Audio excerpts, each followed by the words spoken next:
Hello everyone, Chris here, and in this video I want to briefly introduce you guys to this course and what we're going to be covering with respect to DaVinci Resolve 17. So this is meant to be a course for beginners who just want to get into video editing and aren't really sure where to start.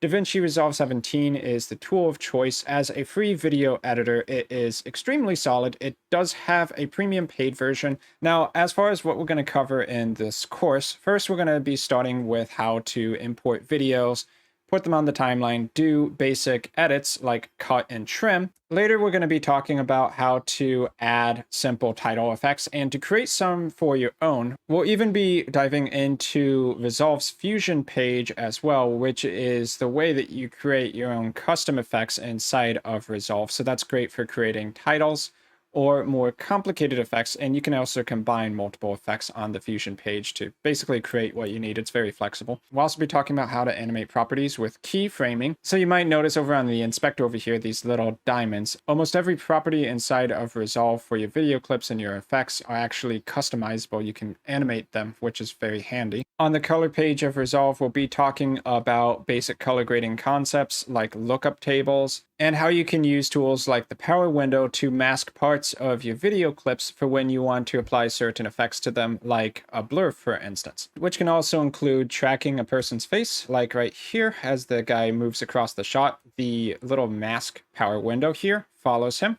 So Resolve has good tracking tools for that. We'll also color the qualifier tool, which can be used for removing a green screen and then replacing it with any background you want, and how you can achieve a pretty decent result using the color page to do that. Then we'll jump to the Fairlight page, which is specifically for audio editing. So we'll be talking about some of the effects and tools you can find inside of it, like the dialogue processor, which is actually a combination of effects here. And of course, you're going to want to know at the end how you can actually export your video and pull them up onto sites such as YouTube so that people can watch whatever you want to put out. So in the end, this ends up being a pretty general guide, and I do try to cover some of the new features that you'll run across inside of DaVinci Resolve 17. So if you have used the program before, there may still be some content relevant to you in the course. But the main goal here is to take someone who's relatively inexperienced and just has raw footage, go through the different steps of the video editing process in Resolve, learn a little bit about each one that you can take and apply to your own videos. And then at the end of the course, you should have a decent idea of how to put out basic videos for yourself.